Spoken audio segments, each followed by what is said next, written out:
তুমি যেমনটা আমাকে গড়তে চাচ্ছ, আমি ঠিক তেমনভাবেই নিজেকে গড়ে তুলব। আম্মু, মেঘ কেন আমাদের সাথে যাবে না? কারণ ভাইয়া ভাবি চাচ্ছে না মেঘকে নিয়ে যেতে। আগেরবার দেখলে তো মেঘের জন্য লিজা কিভাবে পানিতে পড়ে গেল। একটু বেশি দেরি করলে অনেক বড় ক্ষতি হয়ে যেত লিজার। সে কারণে ভাবির বাড়ি থেকে মেঘকে নিয়ে যেতে মানা করেছে। তাই মেঘ যাচ্ছে না আমাদের সাথে। আর চিন্তা করো না, মেঘের সাথে মা থাকবে। তুমি গিয়ে তোমার ব্যাগ প্যাকিং করে নাও। আম্মু, আমি মেঘ ও নানুমণির সাথে থাকি, তোমরা গিয়ে ঘুরে আসো। না বাবা, এটা হয় না। তুমি জানো তো লিজা তোমাকে কতটা পছন্দ করে। তুমি যদি যেতে না চাও লিজা অনেক মন খারাপ করবে, তখন ভাইয়া ভাবিও মন খারাপ করবে। আমি চাচ্ছি না আর কোনো ঝামেলা হোক, তাই তাড়াতাড়ি গিয়ে নিজের ব্যাগ প্যাকিং করো। কালকে সকালে আমরা সবাই রওনা দিব। কিন্তু সরি আদিত্য, আমি জানি তুমি মেঘকে নিয়ে অনেক টেনশন করো, কিন্তু ও বাড়ি থেকে আসার সময় ভাবি আমাকে বারবার করে বলে দিয়েছে তোমাকে যেন সাথে নিয়ে যাই। এখন যদি তোমার মেঘের জন্য রেখে যাই আর ভাবি জানতে পারে মেয়েকে অনেক মারবে। আমি চাই না বাচ্চাটা আর কষ্ট পাক, তাই তোমাকে সাথে নিয়ে যেতে যাচ্ছি। বেশি দিন তো না, মাত্র 2 দিন থাকবো আমরা, তারপরে চলে আসব। এই 2টা দিন একটু কষ্ট করে নিও। এই বলে মেহনাজ আদিকে তার রুমে পাঠিয়ে দিল ব্যাগ প্যাকিং করার জন্য। পরের দিন সকালে আদিত্যর মন সাড়া দিচ্ছে না মেঘকে রেখে যেতে। বারবার মনে হচ্ছে কোনো অমূল্য জিনিস ছেড়ে যাচ্ছে, কিন্তু ও চাইলেই কিছু করতে পারবে না। তাই মেঘের কাছে গিয়ে ওকে বলল, শোন, ভালোভাবে খাওয়া দাওয়া করবি। নানুমণি অসুস্থ, তাই তোর বেশি খেয়াল রাখতে পারবে না, তাই নিজের খেয়াল নিজে রাখবি। আর আমি সময় পেলে ল্যান্ডলাইনে ফোন দিব, ফোন দেওয়ার সাথে সাথে ফোন ধরবি। বাসায় একা আছিস, কোনো তিরিং বিরিং করবি না, ভদ্র শান্ত বাচ্চার মতো থাকবি। মেঘ বলল, আমাকে এত উপদেশ না দিয়ে তুমি নিজে থাকলে তো পারো। আমার সাথে সেটা তো তুমি করবা না। তুমি এখন ওখানে গিয়ে অনেক মজা করবা। সবাই ওখানে যাবে, একসাথে কত মজা করবা। সে মজাগুলো কি মিস করতে চাইবে তুমি? তাই তো আমাকে একা রেখে চলে যাচ্ছ। তোমার এত উপদেশ দেয়া লাগবে না, তুমি একটা হার্টলেস মানুষ। আদিত্য বলল, দেখ মেঘ, আমি যেতে চাইনি, তোর সাথে থাকতে চেয়েছি, কিন্তু লিজার জন্য আমাকে যেতে হচ্ছে। আমি না গেলে লিজা অনেক রাগ করবে, তাই আমাকে যেতে হবে। এ কথা শুনে মেঘ ভেতরে ভেতরে অনেক কষ্ট পেল, কিন্তু বাইরে তা প্রকাশ করলো না। বলল, আচ্ছা যাও, ভালো থেকো। আমি যদি কখনো হারিয়ে যাই তাহলে আমাকে মনে রেখে দিও। এই কথাটি বলে মেঘ তার রুমে চলে গেল। আদিত্য মেঘের শেষের কথাটি শুনে একদম স্তব্ধ হয়ে দাঁড়িয়ে রইল, কিন্তু পরক্ষণেই ভাবলো ছোট মানুষ অভিমান করেছে, তাই এভাবে বলল। ওখান থেকে এসে ওর অভিমান ভাঙিয়ে দিব। তারপর সবাই তাদের গন্তব্যের দিকে রওনা দিল। চৌধুরী ভিলাতে এখন শুধু কয়েকজন সার্ভেন্ট, মেঘ ও তার দাদি রয়েছে। 5 দিন পর আয়েশা বেগমের বাপের বাড়ি থেকে 3 দিন থাকার কথা ছিল। সেখানে সবাই 5 দিন থাকার পর রওনা দিল। আয়েশা বেগমের বাবা মা ওদেরকে ছাড়ছিলেনই না, তাই 2 দিন লেট করে ঢাকাতে ব্যাক করলো। এই 2 দিন আদিত্যর মন প্রচন্ড ছটফট করেছে। বারবার মনে হতে লাগলো ওর জীবন থেকে কোনো অমূল্য জিনিস হারিয়ে যাচ্ছে। শুধু মেঘের বলা শেষ কথাটি মাথায় ঘুরতে লাগলো। অনেকবার চেষ্টা করেছিল দাদু আর ও ঢাকা ব্যাক করার জন্য, কিন্তু প্রতিবার লিজা অনেক কান্নাকাটি করেছে। তাই তারা 5 দিন পর একসাথে রওনা দিল। চৌধুরী ভিলার সামনে গাড়ি থামতেই তারা সকলে স্তব্ধ হয়ে দাঁড়িয়ে রইল। সারা বাড়ি এলোমেলো হয়ে আছে, ড্রয়িং রুমের ফ্লোরে রক্তের ছাপ দিয়ে ভরে গেছে। ড্রয়িং রুমের সকল কাচের জিনিস, ফুলের টব ভেঙে পড়ে আছে। বিশাল বড় কাচের ডাইনিংটি ভেঙে পড়ে আছে। পুরো ড্রয়িং রুম ডাইনিং এলোমেলো হয়ে আছে। পুরো ফ্লোরে রক্তের বন্যা বয়ে গেছে। এসব দেখে চৌধুরী বাড়ির সকলে স্তব্ধ হয়ে গেল। তারপর হঠাৎ করেই আদিত্য মেঘ নানুমণি বলে চিৎকার করতে করতে উপরে যেতে লাগলো। উপরে গিয়ে সকল রুম চেক করলো, কিন্তু কোথাও মেঘ আর তার নানুমণিকে পেল না। এরই মধ্যে বাড়ির সিকিউরিটি গার্ড এসে উপস্থিত হলো এবং সকলকে বলল, বড় ম্যাম সাহেব হসপিটালে রয়েছে। তারপর হসপিটালের ঠিকানা দিল। সকলে মিলে হসপিটালের দিকে রওনা দিল। হসপিটালে এসে রিসেপশনের কাছে কেবিন নং জিজ্ঞাসা করে কেবিনে চলে গেল। গিয়ে দেখে মিসেস আমিনা বেগম বেডে শুয়ে সিলিং এর দিকে তাকিয়ে আছে।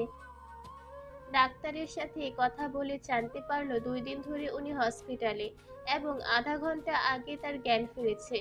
এতদিন অজ্ঞান ছিল। ওনার অবস্থা খুবই ক্রিটিক্যাল ছিল। আজহার চৌধুরী জিজ্ঞাসা করলেন, সাথে কোনো ছোট বাচ্চা আসেনি? তখন চৌধুরী বাড়ির কেয়ারটেকার এসে বললেন, বড় সাহেব, আপনারা চলে যাওয়ার 2 দিন পর আমার বউ অনেক অসুস্থ হয়ে গিয়েছিল। তাই আমি ম্যাম সাহেবের কাছ থেকে ছুটি নিয়ে আমার বউকে ডাক্তারের কাছে নিয়ে গিয়েছিলাম। কিন্তু পরের দিন বিকেলে এসে দেখি পুরো বাড়ি এলোমেলো হয়ে পড়ে আছে, ফ্লোর রক্তে ভেসে গেছে, আর তার পাশে ম্যাম সাহেব অচেতন হয়ে পড়ে রয়েছে। আমি সাথে সাথে সিকিউরিটি গার্ডকে নিয়ে তাকে হসপিটালে ভর্তি করেছি। আপনাদেরকে অনেকবার ইনফর্ম করার চেষ্টা করেছি, কিন্তু আপনাদের কারো ফোনে কল যাচ্ছিল না। আর আমি আসার পর মেঘমাকে কোথাও দেখিনি। হঠাৎ কারো স্পর্শে পেয়ে আদিত্য অতীত থেকে বর্তমানে ফিরে আসলো। এতক্ষণ অতীতের কথাগুলোই ভাবছিল। সেদিনের পর থেকে আমিনা বেগম কখনো কথা বলেনি এবং হাঁটতে পারেনি। সেদিন কি হয়েছিল এখনো তারা কেউ জানে না। সেদিন যখন জানতে পারলো মেঘকে পাওয়া যায়নি, সাথে সাথে সবাই মেঘকে খুঁজতে শুরু করলো। পুলিশে জানানো হয়েছিল তারা অনেক চেষ্টা করেছে, কিন্তু মেঘকে আর পাওয়া যায়নি। আদিত্য এখনও তার মেঘবালিকাকে খুঁজে বেড়ায় নিজের স্বপ্নে, কল্পনায় এবং বাস্তবে। জীবনে আঘাত আসাটা পার্ট অফ লাইফ, আর সেগুলো হাসি মুখে পার করাটা আর্ট অফ লাইফ। হঠাৎ কারো কথায় জয়ী পেছনে ঘুরে দেখে আশিয়ানা 2 মগ কফি নিয়ে ওর পাশাপাশি এসে দাঁড়িয়েছে।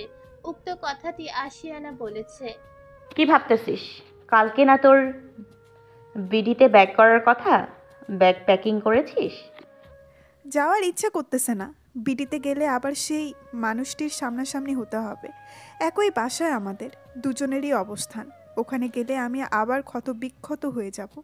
তোকে বললাম আমার সাথে চল, তুই থাকলে কোনো দুঃখ কষ্ট আঘাত আমাকে ছুঁতে পারবে না।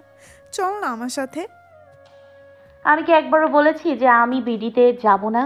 এখানে আমার কাজ আছে, 1 সপ্তাহ লাগবে। এঙ্গেজমেন্টের আগের দিন আমি চলে যাব। আর যেই মানুষটা তোর কথা ভাবেনি কখনো, তোর সাথে অভিনয় করে গিয়েছে, সেই মানুষের কথা কেন তুই এত ভাবিস? আমি জানি মানুষটাকে তুই সত্যি অনেক ভালোবেসেছিস, কিন্তু সে তোর সাথে সব সময় ছলনা করেছে। দোষ সেই মানুষটার। যদি সে প্রথমেই তোকে রিজেক্ট করে দিত তাহলে তোর এত কষ্ট হতো না। কিন্তু সে তোর কোমল মনটাকে নিয়ে খেলতে চেয়েছে, তোকে ক্ষত বিক্ষত করতে চেয়েছে, তোকে ভেঙে গুঁড়িয়ে দিতে চেয়েছে। আর তুইও ক্ষত বিক্ষত হয়েছিস, ভেঙে গুঁড়িয়ে গিয়েছিস। সেই ক্ষত বিক্ষত তোকে আমি জোড়া লাগিয়েছি। আমার কষ্টের কি কোনো দাম নেই তোর কাছে? আবার সেই মানুষটার জন্য তুই নিজেকে ক্ষত বিক্ষত করতে চাচ্ছিস। তুই কালকে বিডিতে ব্যাক করবি এবং সবাইকে দেখিয়ে দিবি তুই কতটা চেঞ্জ হয়ে গিয়েছিস। আর কিছুদিন পর তো আমি যাচ্ছি তোর কাছে। একটাই অনুরোধ, আমার কষ্টকে এভাবে বিফলে যেতে দিস না। তোকে অনেক কষ্টে আমি আবার গড়ে তুলেছি। আমি তোকে ক্ষত বিক্ষত হতে দেখতে পারবো না। জীবনে আমরা সবসময় সঠিক মানুষের প্রেমে পড়ি না। বেশিরভাগ মানুষের ভুল মানুষের প্রেমে পড়ে। তাই বলে কি নিজেকে সব সময় ভেঙে গুঁড়িয়ে রাখতে হবে? তুই নিজেকে, নিজের শক্তি, নিজে অনুপ্রেরণা। আমি সারা জীবন তোর পাশে থাকবো না, তাই তো নিজেকে আগলে রাখতে হবে। আমি শুধু ক্ষণিকের মেহমান, এটা তোকে বুঝতে হবে। আমার ওপর এত আশা করা যাবে না। অ্যাশ, তুই আমাকে ছেড়ে যাবি? প্লিজ আমাকে কখনো ছেড়ে যাবি না। তুই যদি আমাকে ছেড়ে যাস তাহলে আমি হয়তো বাঁচতে পারবো না। আর যদিও বেঁচে থাকি, জীবন তো লাশ হয়ে থাকবো। তুই শুধু আমার বন্ধু না, আমার বেঁচে থাকার প্রেরণা। তুই কথা দে সারা জীবন আমার বন্ধু হয়ে আমার পাশে থাকবি। জয়ী আশিয়ানাকে জড়িয়ে ধরে কথাগুলো বলতে লাগলো। এই পাগলি, এভাবে কান্না করা লাগে? যতদিন আমি বেঁচে আছি তোর পাশে সদা সর্বদা থাকবো। আমি দোয়া করি তোর জীবনে এমন একজন আসুক যে তোকে সব সময় আগলে রাখবে, ভালোবাসবে। তখন কোনো কষ্ট তোকে ছুতে পারবে না। আমার কোনো ভালোবাসার মানুষের দরকার নাই। আমার সারা জীবন শুধু তোর মতো বন্ধু পাশে চাই। তোর মতো না, তোকেই চাই। আচ্ছা বাবা, ঠিক আছে, এখন গিয়ে ঘুমিয়ে পড়। কালকে সকালে তোর ফ্লাইট আছে, বেশি সময় করিস না। Go to sleep babe. Joy ঘুমাতে চলে গেল আর আশিয়ানি ভাবতে লাগলো 4 বছর আগের কথা। জয়ী, জেসিকা মির্জা জয়ী, বাংলাদেশি জয়ীর সম্পূর্ণ পরিবার থেকে। জয় মির্জা বাড়ির বড় ছেলের সবচেয়ে ছোট কন্যা। 4 বছর আগে জয়ী তার চাচাতো ভাই রোহানের প্রেমে পড়েছিল। রাহানের বন্ধুরা তাকে ডিয়ার দিয়েছিল যে জয়ীর সাথে প্রেম করতে হবে, কিন্তু তখন রাহানের গার্লফ্রেন্ড ছিল ঈশা, যাকে সে প্রচন্ড ভালোবাসতো। কিন্তু বন্ধুদের ডেয়ারের কারণে জয়ীর সাথে ভালোবাসার নাটক করেছিল। কিন্তু জয়ী রাহানকে প্রচন্ড রকমের ভালোবেসে ফেলেছিল। একদিন জয়ী তার বান্ধবীর বাসা থেকে ফেরার সময় রাহান এবং ঈশাকে একটি পার্কে জড়িয়ে ধরা অবস্থায় দেখতে পায়। তখন সে রায়ানের কাছে গিয়ে জিজ্ঞাসা করে। মেয়েটিকে। রাহান বলে, ঈশা তার গার্লফ্রেন্ড। ও এ কথা শুনে জয়ীর মনে হলো ওর পায়ের নিচ থেকে মাটি সরে গেছে। রাহানের হাত ধরে বলল, তুমি না কিছুদিন আগে আমাকে বললে তুমি আমাকে ভালোবাসো? এখন তুমি কি বলতেছো? এই মেয়েটা তোমার গার্লফ্রেন্ড? রাহান জয়কে বলল, যে আমরা বন্ধুরা আমাকে ডিয়ার দিয়েছিল তোর সাথে প্রেমের নাটক করতে, তাই আমি তোকে তখন ভালোবাসার কথা বলেছিলাম। কিন্তু আমি ঈশাকে খুব ভালোবাসি। আর তাছাড়া তোর মতো আনস্মার্ট, মাথায় তেল দেওয়া একটা মেয়েকে কে ভালোবাসবে? তুই এর দিকে তাকিয়ে দেখ কতটা স্মার্ট একটা মেয়ে, আর তোর নিজের দিকে তাকিয়ে দেখ কতটা গায়া আর খ্যাত লাগে তোকে দেখতে। তোকে কি কখনো ভালোবাসা যায়? তোর সাথে জাস্ট টাইম পাস করা যায়। এ কথা শুনে জয়ী অনেক ভেঙে পড়েছিল। পরে সে বাসায় চলে আসে। তার এই বিধ্বস্ত অবস্থা দেখে বাড়ির সকলে তাকে জিজ্ঞাসা করে কি হয়েছে। জয় তাদেরকে সব কিছু বলে। রাহানকে যে তাকে প্রপোজ করেছিল সেটা বাড়ির সবাই আগে থেকেই জানতো, কিন্তু রাহান যে জয়ের সাথে এভাবে ছলনা করবে এমন কিছু পরিবারের কেউ আশা করেনি। কিছুদিন পর রাহান জানায় যে সে ঈশাকে বিয়ে করবে। যদি পরিবারের কেউ রাজি না হয় তাহলে দরকার পড়লে পালিয়ে বিয়ে করবে, তবুও সে ঈশাকেই বিয়ে করবে। রাহানের জেদের কাছে পরিবারের সকলে হার মেনে তাদের বিয়ের সিদ্ধান্ত নেয়। রাহানকে বলা হয় তার পড়াশোনা শেষ করার পর তাদের বিয়ে দেওয়া হবে। সেদিনের পর থেকে জয়ী আরো বিধ্বস্ত হয়ে যায়, নিজেকে রুমের মধ্যে বন্দি করে রাখতে শুরু করেছিল। তার এই অবস্থা দেখে তাকে সাইকোলজিস্ট দেখানো হয়। তারা বলে জয় ভিতর থেকে অনেক ভেঙে পড়েছে, তার রিফ্রেশমেন্টের দরকার। তাই তার বাবা মা ঠিক করলো জয়কে কিছুদিনের জন্য কানাডায় ওর মামার কাছে পাঠানো হবে। যেই ভাবা সেই কাজ, জয়কে কানাডা পাঠানো হলো। সেখানে জয় আশিয়ানার সাথে পরিচয় হয়। কিছুদিনের মধ্যেই ভালো বন্ধুত্বপূর্ণ সম্পর্ক হয়ে যায়। তারপর জয়ী তার সাথে হওয়ার সকল ঘটনা আশিয়ানার সাথে শেয়ার করে এবং তারপর থেকে আশিয়ানা তাকে মেন্টালি সাপোর্ট করে। 1 মাস পর জয়ীর বাবা মা তাকে নিয়ে বিডিতে ব্যাক করতে চাইলে জয়ী বলে, আমি যাব না, আমি এখানেই থাকবো এবং এখান থেকে পড়ালেখা করব। ওর জেদের কাছে হার মেনে তার বাবা মা চলে আসে। তারপর থেকে 4 বছর হয়ে গেল জয়ী বিডিতে ব্যাক করেনি। কিছুদিন পর জয়ীর বড় বোন হিয়ার এঙ্গেজমেন্ট, আর তাছাড়া আশিয়ানার বিডিতে অনেক কাজ আছে এবং সে বিডির ভার্সিটিতে পড়াশোনা করবে, তাই জয়ী বিডিতে ব্যাক করছে। আশিয়ানা আর জয়ীর মধ্যে অনেক ভালো বন্ধুত্বপূর্ণ সম্পর্ক, বলা যায় বন্ধুত্বের চেয়েও বেশি। জয়ীর সকল কথা, সুখ দুঃখের সব কিছু আশিয়ানার সাথে শেয়ার করে। বলা বাহুল্য আশিয়ানা ছাড়া জয়ী সম্পূর্ণ অচল। তাই আশিয়ানা যেহেতু বিডিতে ব্যাক করে বাকি পড়াশোনা ওখানেই শেষ করবে, সেই জন্য জয়ীও বিডিতে একেবারেই ব্যাক করছে। মির্জা ভিলা একটি যৌথ পরিবার, যেখানে সবাই একসাথে মিলেমিশে থাকে। সবাই সবার দুঃখ, হাসি, কান্না ভাগাভাগি করে নেয়। এখানে সবাই মিলেমিশে থাকতে স্বাচ্ছন্দ্য বোধ করে। মানুষের মধ্যে ভালো খারাপ দুটো গুণ আছে, কেউ একটু বেশি ভালো তো কেউ একটু বেশি খারাপ, কিন্তু সবার মধ্যে মনুষ্যত্ব বোধ কাজ করে। মির্জা বাড়ির কর্তা এহসানুল মির্জা, জুঁইয়ের দাদুভাই, একজন ভালো এবং সৎ মানুষ। কখনো কারো উপরে কোনো সিদ্ধান্ত চাপিয়ে দেন না। কোনো সিদ্ধান্ত নিতে হলে সবার সাথে পরামর্শ করে তারপর সিদ্ধান্ত গ্রহণ করেন। তার ভাষ্য মতে, আমরা মানুষ, কোনো ফেরেশতা নই যে আমাদের দ্বারা কখনো ভুল হবে না। তাই তিনি সবসময় কোনো সিদ্ধান্ত নিতে গেলে তার স্ত্রী, ছেলে, ছেলেদের বউ সবার কাছে পরামর্শ নেয়। জয়ের পরিবার একটি সুখী পরিবার। ভালো মানুষের মধ্যে খারাপ মানুষের বসবাস থাকে। এমন নয় যে জয়ের ফ্যামিলিতে সবাই ভালো, কিছু খারাপ মানুষও রয়েছে, কিন্তু তারা আড়ালে আবডালে থাকে। বড় বৌমা, তোমার রান্না হলো? কিছুক্ষণের মধ্যে জয় এসে পড়বে। সবাই তাড়াতাড়ি সবকিছু রেডি করে রাখো। আজকে সব জয় পছন্দ মতো হবে। আমার নাতনিটা 4 বছর পর বাংলাদেশে আসছে। আমি চাই সবকিছু যেন তার মন মতো হয়। জি আব্বা, সব কিছু প্রায় রান্না শেষ, শুধু জয়ের ফেভারিট ক্যারামেল পুডিংটা রেডি হলে সব কমপ্লিট। হ্যাঁ রে জয়নুল, আর কতক্ষণ লাগবে আমার নাতিটার আসতে? মা, প্লেন তো অনেক আগে ল্যান্ড করেছে, আর আধা ঘন্টার মধ্যেই চলে আসবে জয়ী। কিছুক্ষণ পরে একটা গাড়ি এসে মির্জা বাড়িতে প্রবেশ করলো। গাড়ির ভেতর থেকে জয়ী বের হয়ে আসলো। ড্রাইভার নেমে তার লাগেজ গাড়ি থেকে বের করলো।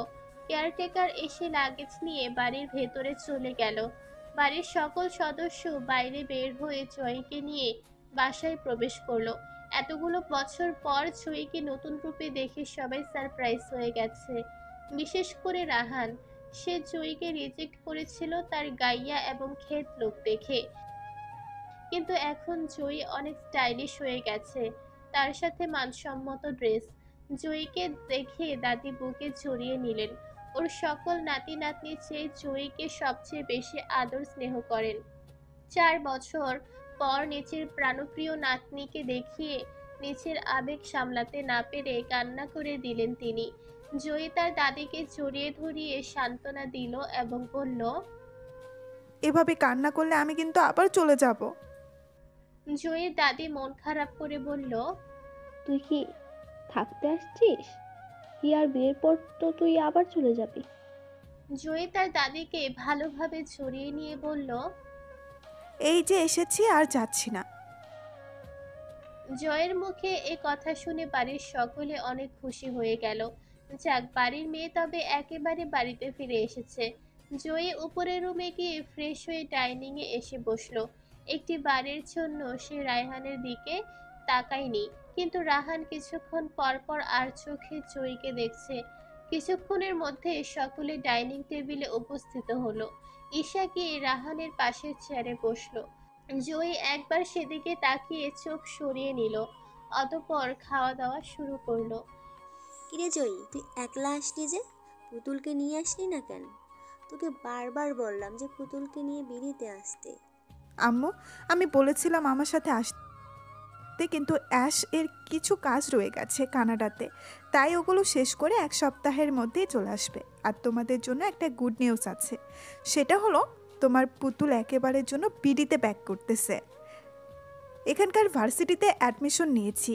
2 মাস পর প্রাণটাপা অ্যান্ড গ্র্যান্ড নিয়ে ও বিডিতে চলে আসবে। এই কথা শুনে জয়ীর বাবা মা খুশি হয়ে গেল। এহসানুল মির্জা জয়কে জিজ্ঞাসা করলো, এই পুতুলটাকে? আমার বেস্ট ফ্রেন্ড আশিয়ানা আইমান মেঘ। আমি সবসময় অ্যাশ বলে ডাকি, আর মা বাবা পুতুল বলে ডাকে। ও কানাডাতে ওর গ্র্যান্ডপা ওর গ্রানের সাথে থাকে। তারপর সবাই খাওয়া দাওয়া শেষ করে যে যার রুমে বিশ্রাম নিতে চলে গেল। 1 সপ্তাহ পর আশিয়ানার বাংলাদেশে যাওয়ার কথা ছিল, কিন্তু তার আগেই কানাডার সমস্ত কাজ শেষ হয়ে গেছে। তাই আশিয়ানা আজকে বিড়িতে যাচ্ছে। গ্র্যান্ডপা ও গ্র্যান্ডমার কাছে থেকে বিদায় নিয়ে ফ্লাইটে উঠে পড়লো। ফ্লাইটে বসে মনে তার অতীতের সকল কিছু মস্তিষ্কে রিপিট করলো এবং মনে মনে বলল, আমি আসতেছি, কালকে তার প্রাপ্য শাস্তি পাবে, হোক সে আমার কাছের, হোক অনেক দূরের। বলেই একটা বাঁকা হাসি দিল। ইন বাংলাদেশ ফ্লাইট থেকে নেমে এয়ারপোর্টে এর বাহিরে এসে দেখলো জয়ী তার জন্য অপেক্ষা করছে। মেঘ দেখে জয়ীকে দৌড়ে এসে তাকে জড়িয়ে ধরলো এবং খুশিতে আত্মহারা হয়ে পড়ল।